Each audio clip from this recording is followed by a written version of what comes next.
DNA मित्रों, एक MBBS ने खुद को बम से उड़ा लिया। बाकी एमबीबीएस साथियों में किसी ने फंड जुटाया, किसी ने बम बनाया, तो किसी ने पूरे मॉड्यूल को चलाया। लेकिन क्या आप जानते हैं कि इन एमबीबीएस डॉक्टर्स को मानव बम बनाया किसने? मित्रों, इसके पीछे जो मॉडल काम कर रहा था उसे आप मौलाना मॉडल भी कह सकते हैं। डीएनए मित्रों, डीएनए में हमने आपको बताया था लाल किले में धमाके के बाद श्रीनगर से मौलवी इरफान अहमद को गिरफ्तार किया गया था। मौलवी इरफान पर दिल्ली बम धमाके में शामिल आतंकवादियों का ब्रेन वॉश करने का आरोप है। लेकिन अब जांच एजेंसियों को खबर मिली है कि जम्मू कश्मीर में युवाओं को आतंकी बनाने वाला एक मौलाना मॉडल एक्टिव है, जो लगातार युवाओं को फिदायीन बनाने के काम में जुटा हुआ है। कश्मीर में 24 से ज्यादा मौलाना, मौलवी और उलेमा, फिर से ध्यान से सुनिएगा, 24 से ज्यादा मौलाना, मौलवी और उलेमा जांच एजेंसियों की रडार पर हैं। इन 24 से ज्यादा मौलानाओं पर आरोप है कि ये लोग कट्टरपंथ की तकरीर देकर युवाओं को आतंकवादी बना रहे हैं, जिनके प्रभाव में आकर कई पढ़े लिखे युवा जिहादी मानसिकता का शिकार होकर आतंकवाद और अलगाववाद के रास्ते पर निकल पड़े हैं। विभिन्न खुफिया एजेंसियों ने कश्मीर में सभी मस्जिदों और मदरसों का ब्यौरा इकट्ठा करना शुरू कर दिया है। मजहबी तालीम देने वाले मौलवियों से लेकर मस्जिदों में नमाज पढ़ाने वाले आलिम की पृष्ठभूमि की जांच की जा रही है। इसके अलावा ऐसे मौलवियों को भी चिन्हित किया जा रहा है जो पहले किसी आतंकी या अलगाववादी संगठन का हिस्सा रहे हैं। डीएनए मित्रों, आतंकी बनाने वाला यह मौलाना मॉडल काम कैसे करता है, आपको वो भी समझने की जरूरत है। एक डॉक्टर जैसा बंदा एक वीडियो देता है और बोलता है कि खुदकुशी के लिए आप टाइम मुकर्रर करो।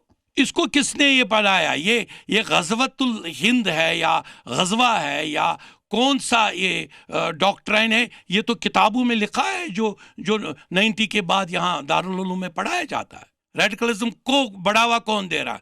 तो ये जो उलमा है, ये मौलाना है। अगर आप उनका सबका बैकग्राउंड दिखाओ, बुरहान एजुटेशन में यही लोग जाते थे और लोगों को लेते थे उन सड़कों पर और कहते थे मरो। जब आप मरोगे, अपने बच्चों को नहीं मरवाते थे। डीएनए मित्रों, आतंकी बनाने वाला मौलाना मॉडल सिर्फ जम्मू कश्मीर में ही एक्टिव नहीं है, बल्कि हरियाणा तक इसका जाल फैला हुआ है। आज हरियाणा पुलिस ने नूंह से मौलाना समेत 3 लोगों को हिरासत में लिया। नूंह जिले के घासेड़ा गांव की जामा मस्जिद के इमाम मौलाना हाफिज, उनके बेटे और उर्दू टीचर तैयब हुसैन को फरहान को पूछताछ के लिए हिरासत में लिया गया। जांच में पता चला कि धमाके से पहले डॉक्टर उमर इसी मस्जिद में जाया करता था। जांच एजेंसियों से छिपने के लिए ब्लास्ट से 10 दिन पहले उमर ने नूंह में किराए का कमरा लिया था। यहीं रहते हुए उमर लगातार गांव की जामा मस्जिद में जाया करता था। जांच एजेंसी अब यह पता लगाने की कोशिश में है क्या डॉक्टर उमर और मस्जिद के इमाम के बीच कोई कनेक्शन है। क्या नूंह की मस्जिद ब्रेन वॉश का सेंटर है?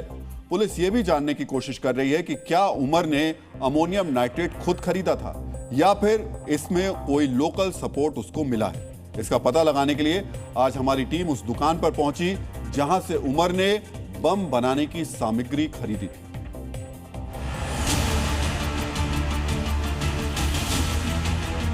डॉक्टर उमर के खिलाफ लगातार जिस तरह की जांच एजेंसी अब जांच कर रही हैं, एक के बाद एक तथ्य जुटकर सामने आ रहे हैं। एक तरफ नूंह में जहां उसने किराए पर मकान लिया था, तो दूसरी तरफ सोहना के रायपुर गांव में इसी मस्जिद में ये बताया जा रहा है कि नमाज अदा करने के लिए यहाँ डॉक्टर उमर आया करता था। कि रायपुर गांव में इसी में मस्जिद में जो कि मौलाना तैयब हुसैन हैं, उनके वो संपर्क में था। इसके अलावा तैयब हुसैन के बेटे फरा के भी संपर्क में था, जो कि उर्दू टीचर है। फिलहाल दोनों को क्राइम ब्रांच फरीदाबाद ने हिरासत में लिया है और लगातार पूछताछ कर रही है। सोहना की इसी मंडी में जिस तरह से बताया जा रहा है कि कुछ जो NP के किलोग्राम हैं वो यहाँ से खरीदा गया था, और जिस तरह से तमाम चीज़ें लेकर, क्योंकि अमूमन तौर पर इसको किसान फसल की उर्वरक क्षमता को बढ़ाने में प्रयोग किया जाता है। और सबसे बड़ी बात यह है कि इसके लिए, क्योंकि आप यूरिया लेते हैं या दूसरा कोई खाद लेते हैं तो उसके लिए आधार कार्ड दिखाना होता है, लेकिन NP के जो फर्टिलाइज़र है उसको खरीदने के लिए आपको किसी तरह की ID दिखाने की ज़रूरत नहीं होती। डॉक्टर उमर जो कि ये फ़ोटो है, क्या ये बताया जा रहा है कि ये यहाँ आया था? आपको लगता है, आपने देखा कभी इसको यहाँ पर? ऐसा तो कोई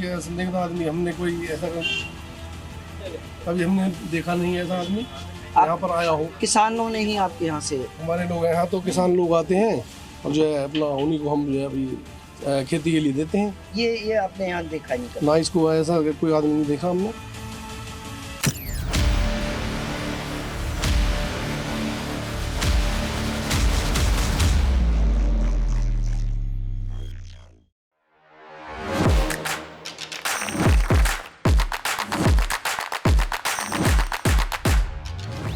Please welcome Dr. Subhash Chandra.